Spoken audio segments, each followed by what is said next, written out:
Mi novia dijo que necesitaba un descanso de nosotros y regresó usando un collar que su ex le había regalado. Cuando le pregunté, ella dijo, no lo entenderías. Le respondí, tienes razón. Mientras ella estaba celebrando con sus amigos, cancelé el contrato de arrendamiento bajo el cual había estado viviendo conmigo. Cuando su ex descubrió qué nombre estaba en los papeles, su reacción lo dijo todo. Tengo 36 años y pensaba que ya entendía esto de las relaciones. Llevábamos juntos 3 años, viviendo juntos durante los últimos 18 meses en mi apartamento. Bueno, técnicamente solo mi nombre estaba en todo, pero yo lo consideraba nuestro. Ella se mudó después de que su lugar anterior tuviera algunos problemas de moho y, sinceramente, se sintió natural. Caímos en este ritmo cómodo donde yo me encargaba del contrato de arrendamiento, los servicios públicos y la mayoría de las facturas, mientras ella contribuía con los comestibles y otras cosas del hogar. No era un gran problema para mí. Ganaba un dinero decente y ella estaba trabajando en construir su carrera. Éramos un equipo, o eso pensaba. Las cosas empezaron a cambiar hace unos 2 meses. Se volvió distante, pasaba más tiempo en su teléfono y tenía esa mirada lejana durante las conversaciones. Cuando le preguntaba qué pasaba, sonreía y decía que solo estaba estresada por el trabajo. Le creí porque quería hacerlo. Eso es lo que pasa con la confianza. No la cuestionas hasta que ya está rota. Luego vino la conversación que lo cambió todo. Fue un martes por la noche. Lo recuerdo porque había comprado su comida para llevar favorita de camino a casa tratando de animarla. Estaba sentada en el sofá mirando su teléfono y apenas levantó la vista cuando entré. Oye, traje de ese lugar de fideos que te encanta, dije, poniendo las bolsas en la mesa de café. Dejó su teléfono lentamente. Tenemos que hablar. Esas 4 palabras.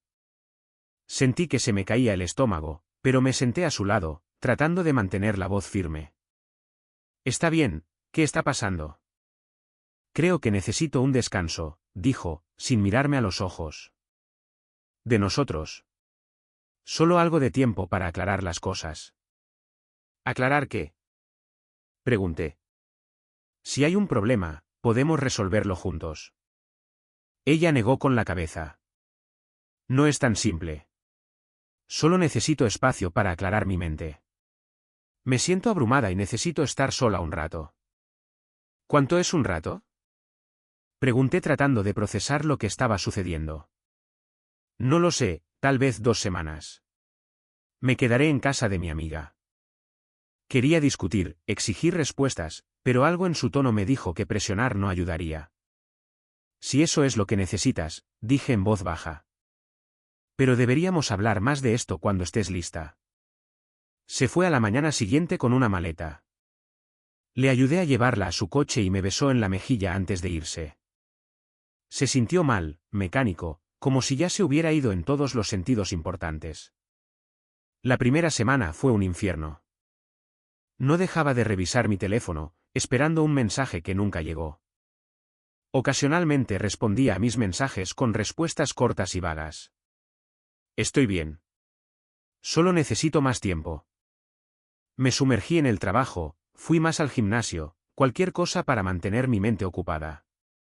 Luego, exactamente 12 días después, me envió un mensaje de texto preguntando si podía pasar a recoger más ropa. Dije que sí. Le dije que estaría en casa esa noche. Cuando abrí la puerta, lo primero que noté fue el collar. Era una pieza distintiva, una cadena de plata con un pequeño colgante que tenía un diseño intrincado. Lo reconocí de inmediato porque me había mostrado una foto de él hacía años, mencionando que era de su ex. Había dicho que se había deshecho de él cuando rompieron porque le recordaba malos momentos. Pasó a mi lado hacia el dormitorio y yo me quedé allí de pie, mirando. Bonito collar, dije cuando salió con una bolsa de ropa. Su mano fue hacia él instintivamente, protectoramente. Gracias. ¿No es ese el de tu ex? Pregunté, manteniendo la voz nivelada. Se quedó helada por un segundo, luego se recuperó. Sí, lo encontré mientras organizaba mis cosas en casa de mi amiga. Pensé que también podría usarlo. Es solo una joya. Solo una joya, repetí. La joya que dijiste que tiraste porque te recordaba a alguien que te trató mal. Es complicado, dijo, en tono defensivo. Ahora tú no lo entenderías. Esas palabras me golpearon como una bofetada. Tienes razón, dije con calma. No entendería por qué alguien en un descanso de su novio de repente comenzaría a usar un regalo de su ex. No es así, dijo rápidamente. Estás convirtiendo esto en algo que no es. Entonces explícamelo, dije. Porque desde mi punto de vista, este descanso parece menos una autorreflexión y más algo completamente diferente. Agarró su bolso. No tengo que darte explicaciones en este momento. Ese es el punto de un descanso. Se fue y me quedé en mi apartamento sintiéndome como un idiota. Pero aquí está la cosa. El dolor a veces te hace ver las cosas con claridad. Saqué mi portátil y comencé a revisar nuestras facturas del plan telefónico compartido, algo que había estado pagando por ambos. Los registros de llamadas eran interesantes. Había un número al que había estado llamando y enviando mensajes de texto constantemente durante las últimas 2 semanas. No lo reconocí, pero una búsqueda inversa rápida me dijo todo lo que necesitaba saber. Era el nuevo número de su ex. No dormí esa noche. Seguí repasando cada conversación, cada excusa, cada mentira. Por la mañana, había tomado mi decisión. Si quería espacio, lo tendría. Todo. Actualización 1. Le di 3 días más. Publicó en su cuenta de redes sociales. Pensó que la había silenciado, sobre tener la mejor noche con amigos increíbles en un bar de lujo en el centro. Llevaba ese collar en cada foto, riendo, luciendo más feliz de lo que había estado conmigo en meses. Los comentarios estaban llenos de sus amigos animándola. Te mereces esto. Viviendo tu mejor vida, ese tipo de cosas. Mientras ella estaba viviendo su mejor vida, yo me estaba reuniendo con mi arrendador. El contrato de arrendamiento se renovaba en un mes y lo había estado posponiendo. Me senté con él en su oficina ese viernes por la tarde. Entonces, ¿vas a renovar?, preguntó, con los papeles listos. Sí, dije. Pero ha habido un cambio. Solo voy a estar yo en el contrato esta vez. Mi novia se muda. Él asintió, sin importarle realmente los detalles. Revisamos los papeles. Firmé todo y eso fue todo. El apartamento era mío, únicamente mío, sin ninguna obligación legal con nadie más. Esa noche, me envió un mensaje de texto: ¿podemos hablar este fin de semana? Creo que estoy lista. Claro, respondí. ¿Qué tal mañana por la tarde en el apartamento? Ella estuvo de acuerdo. Pasé esa noche empacando sus cosas. Todo lo suyo, ropa, artículos de tocador, libros, esa ridícula colección de velas perfumadas que había acumulado, fue a parar a cajas. Fui metódico al respecto, casi terapéutico. Cada artículo que empacaba era otra pieza de mi ira canalizada en algo productivo. Apareció el sábado a las 2, todavía usando ese collar. Hola, dijo, entrando como si fuera la dueña del lugar. He estado pensando mucho, y yo, se detuvo cuando vio las cajas. ¿Qué es esto?, preguntó, con voz débil. Tus cosas, dije con calma. Dijiste que necesitabas espacio. Te lo estoy dando. Todo. Espera, ¿qué? Pensé que íbamos a hablar de qué. Interrumpí. Sobre cómo has estado llamando a tu ex todos los días durante nuestro descanso. Sobre cómo estás usando sus joyas y publicando fotos como si estuvieras celebrando ser libre de mí. Su rostro se puso pálido. ¿Revisaste mi teléfono? La factura del teléfono, corregí. La que yo pago. Y antes de que intentes explicarlo, ahórratelo. He terminado. No puedes simplemente echarme, dijo, su voz elevándose. Yo vivo aquí. No, dije, sacando el nuevo contrato de arrendamiento de la carpeta en el mostrador. Tú vivías aquí. Tiempo pasado. El nuevo contrato solo está a mi nombre. No tienes ningún derecho legal sobre este apartamento. Necesitas recoger tus cosas y encontrar otro lugar donde quedarte. Miró el documento como si pudiera morderla. Esto es una locura. No puedes hacer esto. ¿Puede? Y lo hice. Querías un descanso para aclarar las cosas. Felicidades. Lo has aclarado. No me estás eligiendo a mí, así que me elijo a mí. ¿A dónde se supone que voy a ir? Preguntó. Y ahora había lágrimas. El lugar de tu amiga parecía funcionarte bien. O tal vez tu ex tiene espacio, dije. Honestamente, eso ya no es mi problema. Agarró su teléfono, con los dedos temblando mientras escribía. La vi llamar a alguien, y cuando respondieron, escuché una voz masculina. Oye, ¿puedo ir para allá ahora mismo? Necesito ayuda para mover algunas cosas, dijo al teléfono. Sus ojos estaban puestos en mí, probablemente esperando que me derrumbara. Decirle que estaba bromeando. Comencé a cargar cajas junto a la puerta. 30 minutos después, apareció su ex. Lo reconocí de fotos antiguas que me había mostrado al principio de nuestra relación. Era más bajo de lo que esperaba, con un caminar arrogante que probablemente funcionaba con ella. Entró e inmediatamente miró a su alrededor como si estuviera evaluando el lugar. Así que, tú eres el tipo, dijo. Y tú eres la razón por la que necesitaba un descanso, respondí. Sus cosas están junto a la puerta. Llévalas. Él la miró, luego a las cajas, luego al documento del contrato que había dejado visible en el mostrador. Vi su rostro cambiar mientras lo recogía y lo leía. Espera, ¿su nombre no está en esto? Preguntó. Nunca estuvo en el nuevo contrato, dije. Este es mi apartamento, siempre lo ha sido. Su expresión cambió a algo entre el pánico y la ira. Se volvió hacia ella. Me dijiste que estabas en el contrato. Dijiste que cuando volviéramos a estar juntos, podría mudarme aquí porque era en parte tuyo. La habitación se quedó en completo silencio. Actualización 2. Ella intentó hablar, pero él la interrumpió. Me dijiste que tenías participación aquí. Que romper con él significaba que tendríamos un lugar listo para empezar. De hecho, me reí. No pude evitarlo. Así que de esto se trataba. Le dijiste que tenías derechos sobre mi apartamento. Él todavía sostenía el contrato, mirando entre ella y yo. Dijo, ¿ustedes dos lo poseían juntos? Que su nombre estaba en los papeles.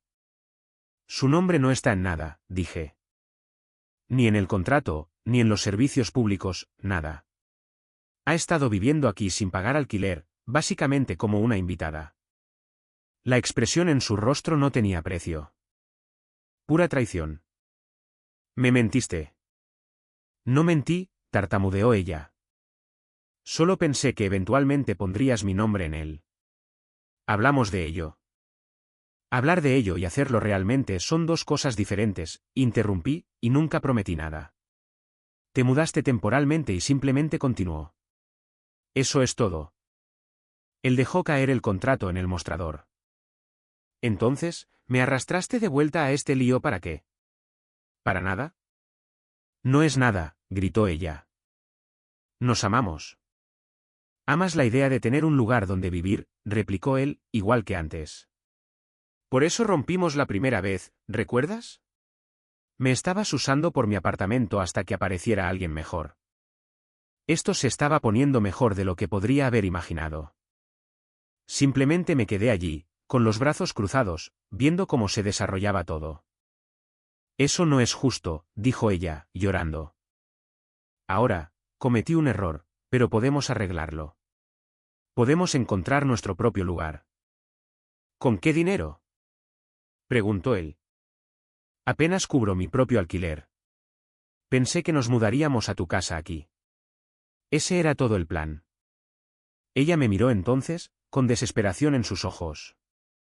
¿Podemos por favor hablar de esto? Solo tú y yo. Tal vez podamos llegar a un acuerdo. No, dije simplemente. Empaquen sus cosas y váyanse, los dos. Él ya se dirigía a la puerta. Me voy. No me llames. Espera, gritó ella tras él, pero ya se había ido. Se volvió hacia mí, con el maquillaje corrido por la cara. Por favor, me equivoqué. Sé que lo hice, pero 3 años deberían contar para algo. No puedes simplemente echarme así. Tú nos echaste cuando decidiste volver a conectar con tu ex, dije. Simplemente no pensaste que habría consecuencias. Pensaste que me tendrías como respaldo, este apartamento, como una red de seguridad. Pero ya no soy tu red de seguridad. No tengo a dónde ir esta noche, susurró. Tienes amigos con los que estabas celebrando, le recordé. Estoy seguro de que uno de ellos tiene un sofá. Ahora, por favor, toma tus cosas y vete. He cambiado las cerraduras. Las nuevas llaves son solo mías. Miró alrededor del apartamento una última vez, como si buscara algo que decir que lo cambiara todo, pero no quedaba nada por decir. Agarró lo que pudo cargar y dejó el resto, cerrando la puerta de un portazo detrás de ella. Me senté en mi sofá en el repentino silencio. Mis manos temblaban, pero no de tristeza, de alivio, de finalmente tomar el control de algo que había estado fuera de control durante demasiado tiempo. Mi teléfono vibró constantemente durante la siguiente hora. Sus amigas, las que habían estado comentando en sus publicaciones de la mejor vida, de repente estaban en mis mensajes. ¿Cómo pudiste echarla? No tiene a dónde ir. Eres un desalmado. Las bloqueé a todas. Luego la bloqueé a ella. Número 2, actualización 3. La semana siguiente fue extraña. Me sorprendía esperando oírla entrar por la puerta o veía algo que me recordaba a ella, pero sobre todo me sentía más ligero. El apartamento era mío de nuevo. No solo legalmente, sino en todos los sentidos. Me enteré a través de un amigo en común, uno que se mantuvo neutral, lo que sucedió después. Aparentemente, sí durmió en el sofá de su amiga, pero solo duró 2 noches antes de que el novio de la amiga dijera que necesitaba encontrar otro lugar. Intentó reconciliarse con su ex, pero él la bloqueó en todo. El amigo en común dijo que se había mudado de nuevo con sus padres a 2 horas de distancia. Sus redes sociales se oscurecieron por un tiempo, luego volvieron con publicaciones vagas sobre aprender quiénes son tus verdaderos amigos y el crecimiento a través de la adversidad. No más fotos de salidas nocturnas. No más joyas de exes. Solo citas inspiradoras y selfies desde el dormitorio de su infancia. Una parte de mí se sintió mal. No por lo que hice, sino por lo que ella desechó. Habíamos tenido algo real, o al menos eso pensaba yo. Pero ella lo incendió por una fantasía que se derrumbó en el momento en que apareció la realidad. Unas 3 semanas después de que todo sucediera, recibí un correo electrónico de ella. Debió haber creado una nueva dirección ya que había bloqueado todo lo demás. El asunto era, lo siento. Casi lo borré sin leer, pero la curiosidad ganó. Sé que probablemente no leerás esto, pero necesito decirlo de todos modos. Me equivoqué. Me dejé llevar por la nostalgia y los viejos sentimientos, y me convencí de que el césped era más verde. Te lastimé, y me lastimé a mí misma. No espero el perdón, pero quería que supieras que ahora me doy cuenta de lo que tenía contigo. Lo di por sentado, y lo siento. Espero que encuentres a alguien que te aprecie como yo debería haberlo hecho. Lo leí 2 veces, luego lo moví a la papelera. Algunas disculpas llegan demasiado tarde. Algunos daños no se pueden deshacer con palabras. Actualización final. Han pasado 2 meses. Renové mi membresía del gimnasio, comencé a tomar clases de cocina, algo que siempre había querido hacer pero para lo que nunca tuve tiempo, y volví a conectar con amigos que había descuidado durante la relación. El apartamento se siente mío de una manera que nunca lo hizo cuando ella estaba aquí. Reorganicé los muebles, pinté el dormitorio de un color diferente, me deshice de las cosas que me recordaban a ella. No se trata de borrar su existencia, se trata de reclamar mi espacio. Me encontré con su ex al azar en una cafetería la semana pasada. Me vio, asintió torpemente, y terminamos hablando un minuto afuera. Mira, hombre, dijo. Sé que todo lo que pasó fue un desastre. Por si sirve de algo, ella jugó con los 2. Sí, estuve de acuerdo. ¿Lo hizo? Te salvaste de una buena al salir cuando lo hiciste, dijo. Salí con ella durante 2 años antes, mismos patrones, diferente tipo. Lo dejamos así. Sin resentimientos entre nosotros. Ambos fuimos solo daños colaterales en su incapacidad para decidir qué quería. En cuanto a ella, lo último que supe es que todavía está en casa de sus padres, trabajando de forma remota. El amigo en común dijo que ha estado hablando de mudarse a una ciudad diferente para empezar de nuevo. Le deseé lo mejor mentalmente, pero ya no estoy involucrado en su historia. Aprendí algo a través de todo esto. No puedes construir una vida con alguien que siempre está mirando por encima del hombro en busca de algo mejor. La confianza no se trata solo de fidelidad. Se trata de compromiso, honestidad y estar presente incluso cuando las cosas no son emocionantes. Ella no pudo hacer eso, y estoy mejor sabiéndolo ahora que desperdiciando más años. El collar, por cierto, el que lo empezó todo, aparentemente, lo empeñó. Supongo que no era tan sentimental después de todo, solo un accesorio en cualquier narrativa que intentaba escribir para sí misma. Edición 1. Algunas personas preguntaron por el aspecto legal. Sí, consulté con un abogado de inquilinos antes de hacer nada de esto. Como su nombre no estaba en el contrato y no pagaba alquiler, legalmente se la consideraba una invitada, no una inquilina. Le di un tiempo razonable para recoger sus pertenencias y lo documenté todo. No estaba tratando de ser cruel. Me estaba protegiendo. Edición 2. A aquellos que dicen que debería haber luchado por la relación, aprecio la perspectiva, pero luchar por alguien que ya se ha desconectado es solo retrasar lo inevitable. Ella tomó su decisión cuando volvió a conectar con su ex. Yo simplemente tomé la mía cuando me enteré. Edición 3. Alguien preguntó si la aceptaría de vuelta si se esforzara más en disculparse. Honestamente, no. No se trata de la disculpa. Se trata del hecho de que estuvo dispuesta a arriesgar todo lo que construimos por un quizás con otra persona. Eso me dice todo lo que necesito saber sobre cómo valoraba nuestra relación. Historia 2. El día después de nuestra boda, ella me dio una lista de reglas, diciendo, así es como va a ser. No dije nada. Días después, su padre irrumpió, blanco como un fantasma, y gritó, ¿te das cuenta de lo que le acabas de costar a esta familia? La mañana después de nuestra boda, me desperté en la suite de luna de miel en el Kimpton Tryon Park Hotel en Uptown Charlotte, y mi esposa me entregó un trozo de papel doblado antes de que hubiera tomado mi primera taza de café. No era una nota de amor, ni un dulce mensaje de la noche anterior que ella hubiera metido bajo mi almohada, sino una lista mecanografiada, a un solo espacio, formateada, con 17 puntos numerados. Se paró a los pies de la cama con su bata, observándome leerla con una expresión que nunca antes había visto en su rostro. Ni nerviosa, ni esperanzada, ni la expresión de una mujer que entendía que estaba pidiendo algo inusual. Parecía satisfecha, como si finalmente hubiera podido decir algo que había estado conteniendo durante mucho tiempo. Así es como va a ser, dijo. Ahora que estamos casados. Leí los 17 puntos sin decir una sola palabra. Luego doblé el papel, lo puse en el bolsillo del pecho de la chaqueta de mi traje que colgaba de la silla y dije, te escucho. Ella sonrió. Pensó que eso significaba que sí. No significaba que sí. Mi nombre es Beckett Hall. Soy abogado de fusiones y adquisiciones en un bufete en Charlotte, Carolina del Norte. Y quiero ser claro contigo desde el principio. No soy un hombre que discute cuando en su lugar puede elaborar una estrategia.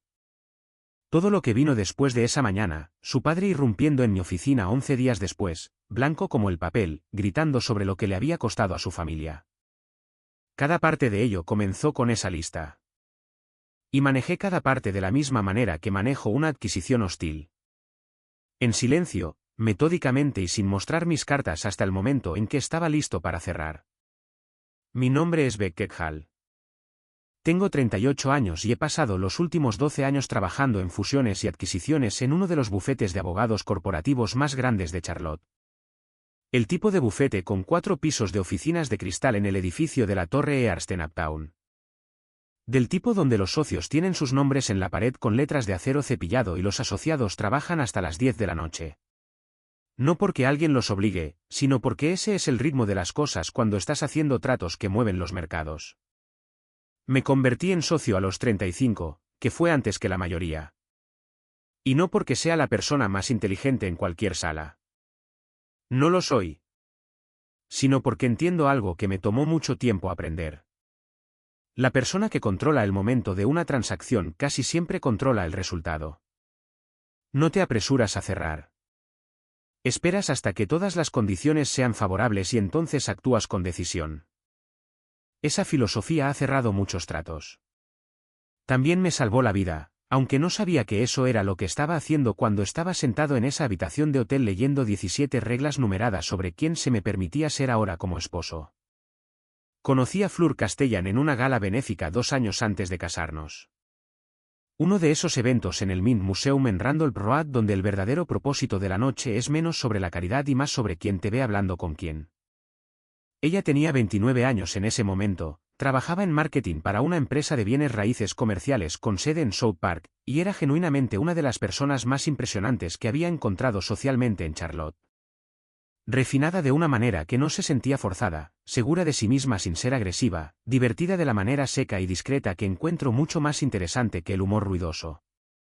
Su padre, Arlon Castellan, también estaba allí esa noche, moviéndose por la sala con la facilidad de un hombre que lo había estado haciendo toda su vida. Arlon dirigía una firma de capital privado de tamaño mediano, Castellan Capital, desde unas oficinas cerca de Ballantine, y en el mundo relativamente pequeño de la comunidad financiera y legal de Charlotte, su nombre tenía peso. Él y yo habíamos estado en círculos profesionales superpuestos durante años sin haber trabajado directamente juntos. Y cuando se presentó esa noche, Fleur me había traído. Me miró de esa manera particular en que los hombres mayores y exitosos miran a los hombres más jóvenes cuando están decidiendo si vale la pena conocerlos. Aparentemente decidió que yo lo valía porque en 2 semanas, Fleur y yo estábamos cenando en un restaurante en East Boulevard, y en 6 meses, estaba conociendo a su familia en su casa en el vecindario de Mears Park, la parte de Charlotte del dinero antiguo. Donde las casas tienen nombres y los robles son más viejos que los abuelos de cualquiera. Quiero ser honesto sobre lo que vi y lo que elegí no mirar demasiado de cerca. La familia Castellan era un tipo específico de institución de Charlotte, antigua en el sentido de que el abuelo de Arlon había construido el negocio original, correcta en el sentido social, el tipo de familia que tenía opiniones sobre a qué iglesia ibas y a qué club pertenecías. La madre de Fleur, Vivien, era amable e impecablemente organizada, de la manera en que las mujeres de cierta generación y origen son amables e impecablemente organizadas. Pero había algo debajo de la amabilidad que ahora puedo nombrar como control, una necesidad de manejar su mundo y a las personas en él con una mano firme y enguantada. Fleur había crecido en esa casa, y algo de eso la había moldeado. Lo veía ocasionalmente en la forma en que corregía pequeñas cosas que yo decía en público sin que pareciera hacerlo, o en la forma en que se refería a las decisiones que habíamos tomado juntos como cosas que ella había decidido en conversaciones con su familia. Me dije a mí mismo que eran cosas pequeñas. Era bueno para argumentarme eso a mí mismo porque era feliz, genuinamente feliz, y quería que la imagen que había construido en mi mente de cómo sería nuestra vida fuera precisa. Nos comprometimos 14 meses después de conocernos. La fiesta de compromiso fue en la casa Castellan en Mears Park, y conté 47 personas que nunca había conocido antes, que aparentemente todas tenían opiniones sobre la boda, nuestro futuro. El bufete para el que trabajaba y si eventualmente consideraría una sociedad en algo de Arlon, una sugerencia que surgió en 3 conversaciones separadas antes de que terminara mi primera bebida. Nos casamos un sábado de octubre, una ceremonia al aire libre en una finca privada cerca de Waxhaw, un lugar que Vivien había estado planeando usar para esta boda desde aproximadamente el momento en que nació Fleur, basándome en cuán precisamente estaba todo coreografiado. Y fue hermoso, objetivamente hermoso, el tipo de boda que se fotografía para las revistas regionales de estilo de vida, lo que ésta de hecho hizo. Me paré en ese altar y me casé con una mujer que amaba y me dije a mí mismo, como siempre lo había hecho, que las pequeñas señales de advertencia que había acumulado durante 2 años eran exactamente eso, pequeñas. Luego vino la mañana siguiente. Luego vino la lista. Quiero leerte la lista. Sé que te estás preguntando qué hay en ella. Me dije a mí mismo que no haría esto como una actuación, pero he decidido que la única manera honesta de contar esta historia es mostrarte exactamente lo que había en ese papel porque ningún resumen le hace justicia a lo que realmente era. Lo había formateado en viñetas con encabezados en negrita. No estoy inventando eso. La sección 1 se titulaba Prioridades familiares. Punto 1. Los domingos se reservarían exclusivamente para la familia Castellan, lo que significa que no programaríamos ninguna otra obligación social o profesional los domingos. Asistiría a todas las cenas, eventos y reuniones de la familia Castellan sin excepción. Punto 2. Mi propia familia. Tengo una madre, Darlene, que vive en Concord, a unos 25 minutos al norte de Charlotte, y 2 hermanos, serían acomodados en otros días, y debería esperar negociar esas fechas a través de Fleur con antelación. A través de Fleur. Punto 3. Las decisiones financieras importantes, definidas como cualquier cosa por encima de $2.000, requerían la opinión de la familia Castellan porque, y estoy citando directamente aquí, nuestra familia tiene una experiencia significativa en la gestión de patrimonios que beneficiaría a nuestro hogar. La sección 2 se titulaba Presentación social. Los puntos del 4 al 7 cubrían cómo se esperaba que me vistiera para diversas categorías de eventos de la familia Castellan, qué afiliaciones profesionales debería y no debería publicitar, cómo debería describir mi trabajo a los amigos de la familia. Aparentemente, abogado de fusiones y adquisiciones era aceptable, pero los clientes específicos de mi bufete no debían mencionarse sin aprobación previa, y el punto 7. Que debía evitar relaciones profesionales o sociales cercanas con individuos sobre los que la familia Castellan tuviera preocupaciones. No se proporcionó ninguna lista de esos individuos. Eso aparentemente se comunicaría según fuera necesario. La sección 3 era Gestión del hogar, que especificaba que Fleur tendría la autoridad final sobre todas las decisiones relativas a nuestro hogar, incluido donde vivíamos. Habíamos estado planeando comprar un lugar juntos en Dilworth, un vecindario que yo había elegido porque era equidistante entre mi oficina en Uptown y una vida que sentía como mía. Punto 12. En cambio, buscaríamos casas en Mears Park a una proximidad razonable de su familia.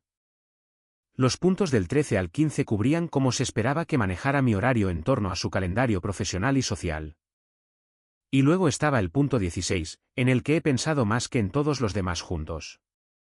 El punto 16 establecía que si se me ofrecían oportunidades profesionales significativas, invitaciones a sociedades, negocios de clientes, cualquier cosa que pudiera afectar la posición financiera o social de nuestro hogar, se esperaba que consultara con Arlon antes de aceptar o rechazar porque.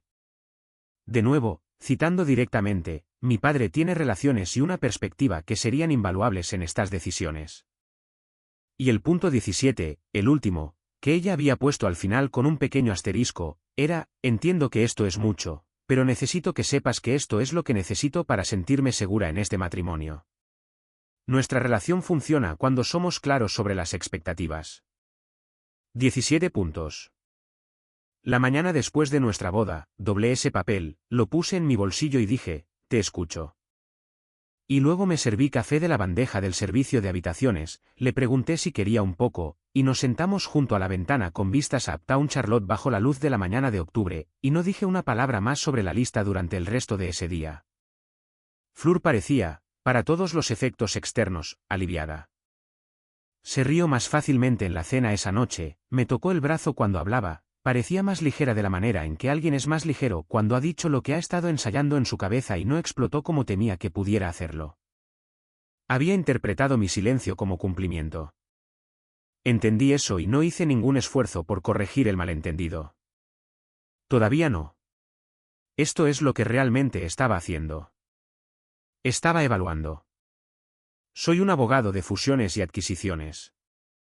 Cuando un cliente me trae un acuerdo de adquisición propuesto, mi trabajo no es reaccionar emocionalmente a los términos. Mi trabajo es leer todo el documento, entender lo que la contraparte realmente quiere en comparación con lo que han escrito, descubrir los puntos de apalancamiento y determinar cómo sería una resolución justa antes de decir una sola palabra en voz alta. Ese papel que Fleur me había entregado estaba en el lenguaje que entendía mejor que ningún otro, una reestructuración propuesta de los términos de nuestra relación, presentada como un hecho consumado titulado Así es como va a ser. Estratégicamente, también fue un error de su parte porque me había entregado el documento completo antes de que hubiéramos negociado. Ahora sabía todo lo que ella quería, todo lo que temía y exactamente dónde estaban las huellas de su familia en esto, porque esa lista no había venido solo de mi esposa.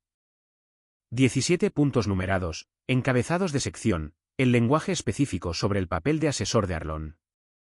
Fleur tenía 31 años, era brillante y capaz, pero no escribía en viñetas con encabezados en negrita por naturaleza.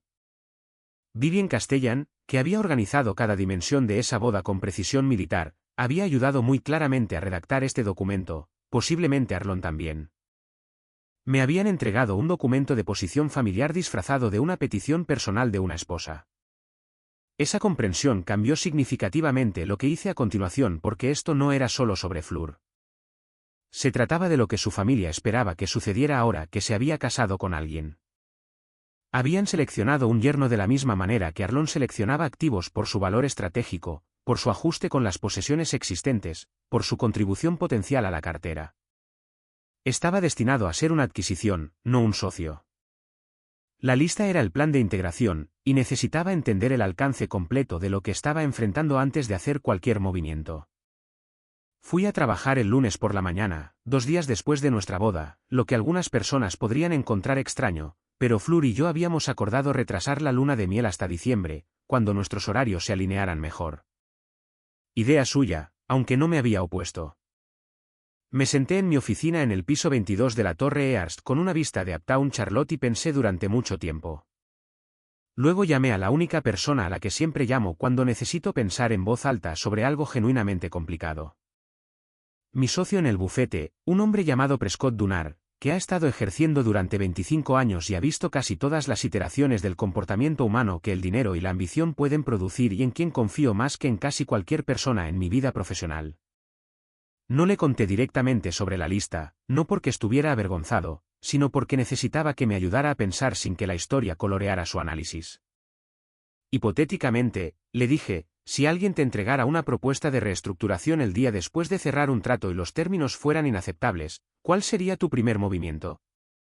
Prescott me miró por encima de sus gafas de lectura durante un largo momento. Querría saber quién lo redactó, dijo. Los términos te dicen lo que quieren. El redactor te dice de que tienen miedo. Esa era la respuesta correcta. Esa siempre fue la respuesta correcta. Durante los siguientes 9 días, hice lo que hago profesionalmente. Construí una imagen completa de la situación. Soy cuidadoso con la privacidad, así que seré general aquí. No vigilé a nadie. No investigué la vida personal de Fleur. No hice nada que no estuviera disponible para mí como función de simplemente prestar atención. Lo que hice fue revisar con ojos nuevos todo lo que realmente sabía sobre la posición financiera y de negocios de la familia Castellan. Cosas que había recopilado socialmente durante 2 años sin tener ninguna razón particular para organizarlas. La firma de Arlon, Castellan Capital, había estado en el negocio durante 22 años. Pero en los últimos 18 meses, había oído a través del tipo específico de chismes profesionales cuidadosos que circulan a una frecuencia silenciosa en la comunidad financiera de Charlotte que habían tenido 2 fondos con un rendimiento significativamente bajo y habían perdido al menos un inversor institucional importante. No había conectado esas piezas con nada personalmente relevante antes. Ahora lo hacía. El lenguaje específico de la lista sobre la perspectiva invaluable de Arlon en mis decisiones profesionales y la cláusula sobre que se le consultara sobre oportunidades significativas de repente se leían de manera diferente. No se trataba solo de control. Se trataba de acceso. Si yo introdujera a Arlon en mi órbita profesional, mis relaciones con los clientes, mi cartera de proyectos, los socios principales de mi bufete que confiaban en mi juicio, eso era un tipo de valor diferente al de un yerno que simplemente se presentaba a las cenas de los domingos. Yo era, en el lenguaje del mundo de Arlon, un activo potencialmente útil, y la lista era un intento de fijar los términos de ese uso antes de que hubiera tenido tiempo de entender a qué estaba accediendo. Al 9º día, 2 cosas sucedieron en rápida sucesión que movieron el cronograma. Primero, Prescott vino a mi oficina para decirme que habíamos recibido una consulta formal de un cliente, un gran grupo de seguros regional, sobre si nuestro bufete podría representarlos en una importante adquisición de cartera que estaban estructurando. Este era un negocio serio, del tipo que podría durar de 12 a 18 meses, y representaba exactamente el tipo de oportunidad que el punto 16 de la lista de Fleur había especificado que debía llevar a Arlon antes de actuar. Mi respuesta a Prescott fue inmediata. Aceptamos el encargo. Firmé la verificación de conflictos, realicé la debida diligencia estándar, y fuimos contratados formalmente antes del almuerzo. No llamé a Arlon. No le pregunté a Fleur. Simplemente hice mi trabajo de la misma manera que lo había hecho durante 12 años antes de casarme. La segunda cosa que sucedió ese día fue que Fleur me envió un mensaje de texto alrededor de las 3 de la tarde para decirme que sus padres nos esperaban para la cena del domingo ese fin de semana y que debería planear salir del trabajo a las 5 para asegurarme de que tuviéramos tiempo de cambiarnos y conducir a Mears Park. No preguntó, informó. Le respondí con un mensaje de texto: tengo una fecha límite para presentar documentos ese domingo. Intentaré llegar para el postre. Esto no era cierto. No tenía una fecha límite para presentar documentos, pero estaba comenzando a incumplir muy deliberadamente los términos unilaterales de un documento que nunca había aceptado, sin revelar nada sobre lo que estaba haciendo o por qué. Arlon me llamó un martes, 11 días después de nuestra boda. Estaba en mi oficina cuando entró la llamada, mi línea directa, que aparentemente había obtenido de Fleur porque yo nunca se la había dado personalmente. No comenzó con sutilezas. Dijo: Beckett, escuché que aceptaste un nuevo encargo sin discutirlo conmigo primero. Hice una pausa de un solo segundo.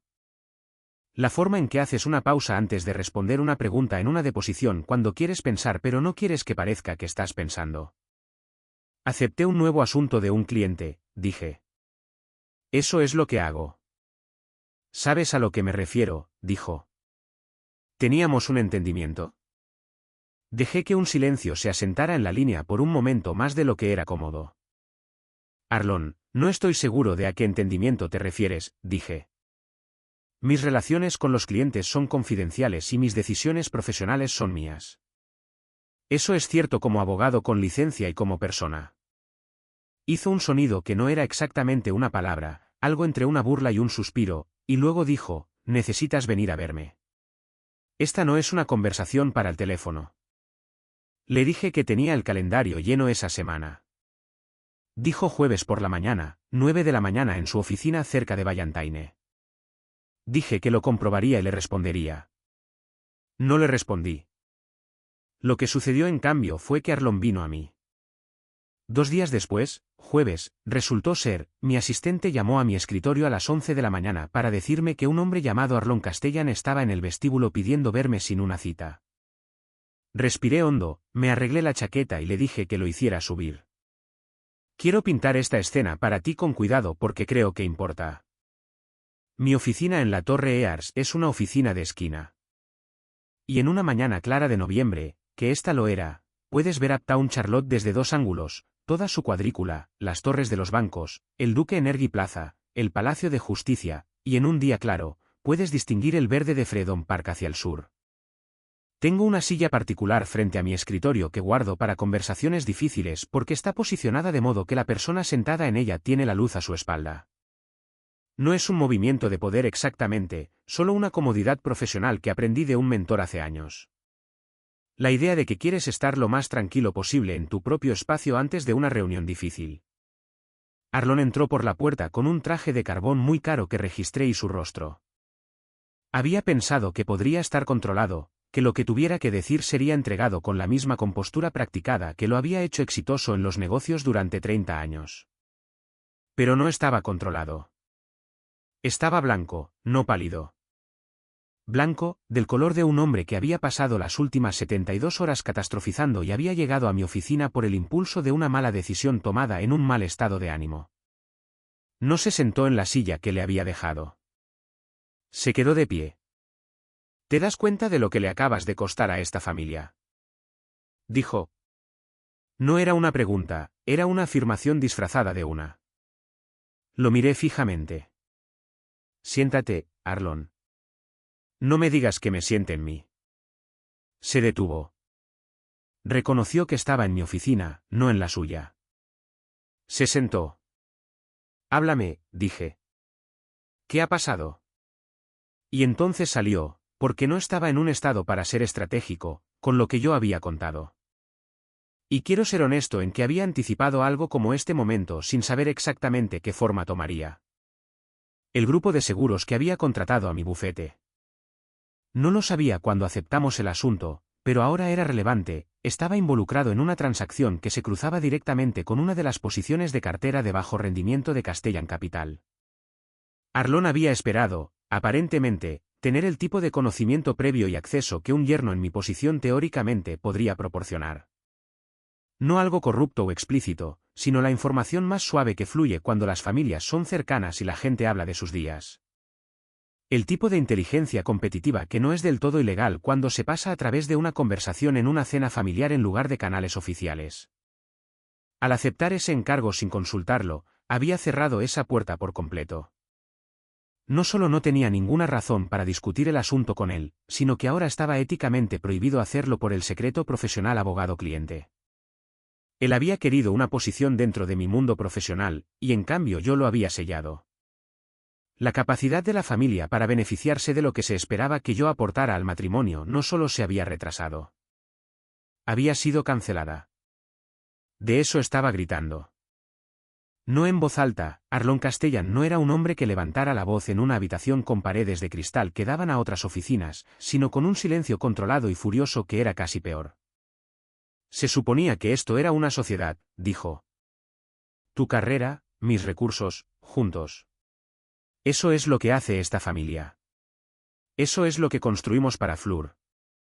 Escuché esa frase con mucho cuidado.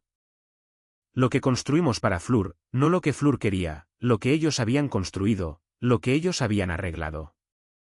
Arlon, dije, y mantuve mi voz exactamente tan nivelada y medida como siempre lo hago en las negociaciones, porque esto era una negociación ahora, la más personal que jamás había llevado a cabo.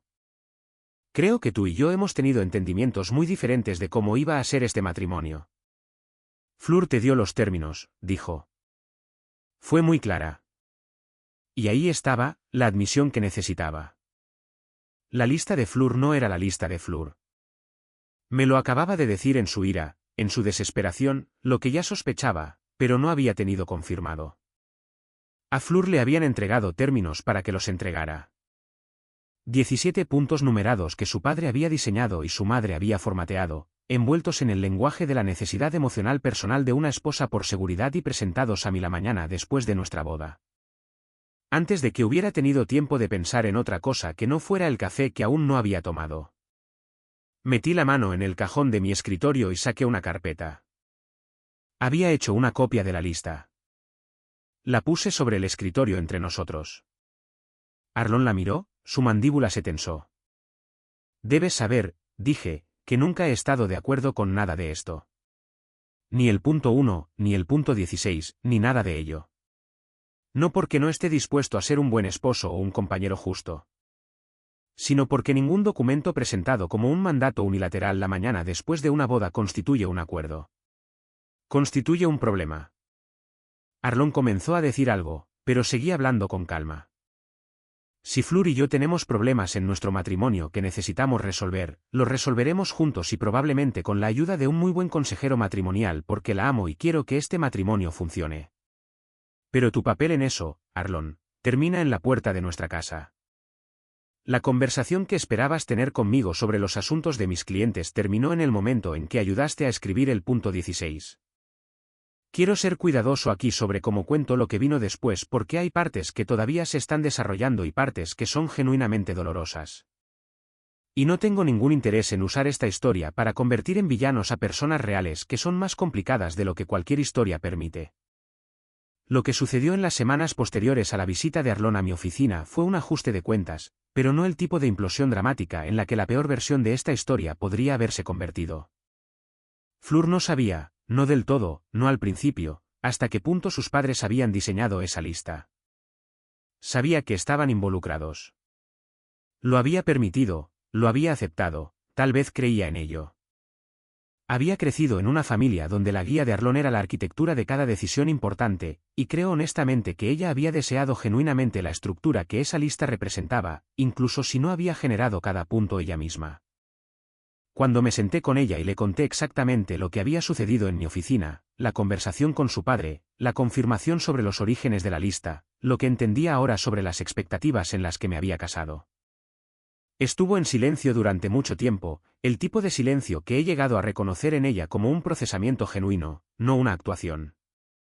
Lloró finalmente. No de la manera en que la gente llora cuando está enojada o a la defensiva, sino de la manera en que lloran cuando se dan cuenta de que han hecho algo que no se puede simplemente disculpar. Quería sentirme segura, dijo. Lo he visto manejar todo toda mi vida, y no sabía cómo. Se detuvo, comenzó de nuevo.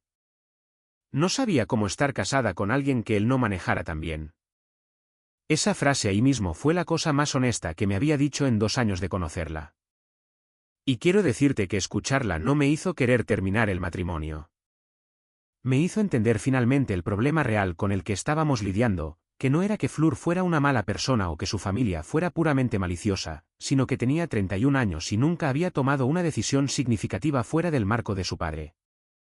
Y estaba aterrorizada de lo que significaba estar en una asociación genuina con una persona que era su igual y no estaba bajo el control de su familia. Ese era un problema real. No era uno insuperable. Comenzamos la terapia de pareja 3 semanas después de la conversación sobre la lista. La terapeuta, una mujer llamada Dra. Adae Okonkwo, ejerce en una oficina cerca de Souten, y tiene una precisión práctica que aprecié de inmediato, la cualidad de alguien que no va a permitir que nadie en su oficina se sienta cómodo en una narrativa conveniente. Lo primero que dijo después de que cada uno de nosotros diera nuestra versión de la conversación de la mañana después de la boda fue: la lista no es el problema en realidad. La lista es solo donde el problema se manifestó. La pregunta es qué está dispuesto a hacer cada uno de ustedes sobre lo que la lista representa. Pensé en eso durante mucho tiempo. Fleur también pensó en ello.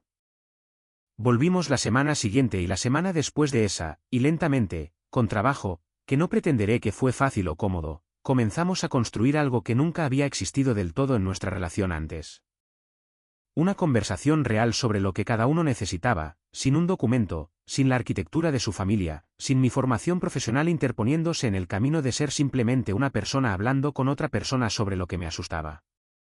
Lo que salió de eso durante varios meses fue un ajuste de cuentas complicado pero honesto por ambas partes. Fleur tuvo que confrontar por primera vez que la gestión de su padre sobre su vida no siempre había sido para su beneficio, que parte de ella había sido para el beneficio de la familia, que no es lo mismo, y que la lista era un ejemplo de esa distinción hecha dolorosamente clara. Tuvo una serie de conversaciones con Arlon de las que no formé parte y que me ha dicho que fueron de las más difíciles que ha tenido. Él no fue inmediatamente amable al ser identificado como la fuente del problema. No es así como opera Arlon. Pero con el tiempo, y esta es la parte que no podría haber predicho, Vivien, su madre, resultó ser la más honesta de los dos sobre lo que había sucedido. Le dijo a Fleur, por lo que entiendo, que se había equivocado al presionar por la lista, que había estado tan enfocada en proteger a Fleur dentro del marco que entendía que se había olvidado de considerar si Fleur realmente quería vivir dentro de ese marco. Esa conversación, que escuché de segunda mano, cambió algo en mi relación con Vivien de una manera que no había esperado. Todavía no confío plenamente en sus instintos en lo que respecta a Fleur, pero tengo un nuevo respeto por su capacidad de honestidad. En cuanto a la dimensión profesional de todo esto, Arlon y yo nunca hemos vuelto a discutir el encargo del seguro. Él sabe por qué. Yo sé por qué. El asunto siguió adelante, se manejó de manera adecuada y confidencial, como todos los asuntos de mis clientes, y esa intersección particular de sus intereses profesionales y los míos se resolvió sin la participación de nadie ajeno a las partes apropiadas. Mi bufete no ha tenido más enredos con Castellan Capital, y espero que así siga siendo en el futuro previsible. Arlon y yo nos vemos en los eventos de la familia Castellan, a los que ahora asisto en mis propios términos. No todos los domingos, no como una obligación escrita en una lista numerada, sino cuando quiero, cuando Fleur y yo hemos decidido juntos que es donde queremos estar. Somos educados. No somos cálidos. Sospecho que nos entendemos más exactamente que antes, lo que quizás es su propio tipo de respeto, aunque no sea amistad. Lo que quiero dejarte es algo que me tomó mucho tiempo entender sobre esa mañana en la habitación del hotel, el momento en que me senté a leer una lista de 17 puntos que se suponía que me diría quién se me permitía ser a partir de entonces. La versión fácil de esta historia me convierte en la persona justa y a todos los demás en los villanos. Y sé que probablemente eso es lo que una parte de ti quería porque es satisfactorio. ¿Es limpio? Pero la versión honesta es más complicada. Fleur me entregó esa lista porque tenía miedo. Miedo de que sin una estructura que conocía, sin la arquitectura familiar a su alrededor, no sabía cómo estar en un matrimonio. Eso no es manipulación exactamente. Es una especie de búsqueda desesperada de seguridad por parte de alguien a quien nunca se le había enseñado que la seguridad podría venir de dentro de una relación en sí misma en lugar de ser impuesta desde arriba. La manipulación estuvo en la ejecución, en el momento, en el hecho de que los intereses de su padre estaban entretejidos en un documento presentado como sus propias necesidades emocionales. Esas dos cosas pueden ser ciertas simultáneamente. Fleur tenía miedo y fue utilizada como un vehículo. Entender eso no hizo que lo que sucedió fuera aceptable, pero lo hizo manejable, que es diferente. Todavía estamos casados. Quiero ser claro sobre eso. Estamos en terapia de pareja y tenemos, desde los últimos meses, un matrimonio que es genuinamente diferente al que comenzó con esa lista, más honesto, más igualitario. Más ruidoso de la manera en que las asociaciones igualitarias son ruidosas cuando ambas personas realmente dicen lo que piensan en lugar de una persona gestionando y otra persona actuando en conformidad. Nuestra casa está en Dilworth, el vecindario que originalmente quería, no en Mears Park. Fleur está construyendo una relación con mi madre, Darlene, y mis hermanos que no pasa por el sistema de aprobación del calendario de nadie. Conduce conmigo a Concord algunos domingos por la mañana sin otra razón que porque quiere. Y la observo sentada en la mesa de la cocina de mi madre bebiendo un café terrible y riéndose de algo que dijo mi hermano. Y pienso que esta es la versión de ella que siempre estuvo ahí debajo de la arquitectura. Todavía está aprendiendo a confiar en ella. Yo también, de diferentes maneras. La mañana después de nuestra boda, mi esposa me entregó una lista que decía, así es como va a ser. Y la doblé, la guardé en mi bolsillo y dije, te escucho. Lo que escuché fue miedo disfrazado de control. Lo que hice fue negarme a ser controlado mientras elegía, finalmente, no dejar que el miedo ganara tampoco. Esa es la versión más difícil del amor que he practicado. No estoy seguro de quererlo de otra manera. Lo que me impactó de esta historia no es la lista. Es que Beckett leyó las 17 reglas, dobló el papel y dijo, te escucho, y luego realmente pensó antes de reaccionar. Eso es raro. La mayoría de nosotros, incluyéndome a mí, habríamos dicho algo de lo que no podríamos retractarnos. Hay una diferencia entre ser paciente y ser un pusilánime. Beckett conocía la diferencia, y creo que eso es lo que vale la pena reflexionar. No todas las batallas necesitan ganarse en voz alta. De todos modos, me encantaría saber qué habrías hecho tú en ese momento. Déjalo en los comentarios.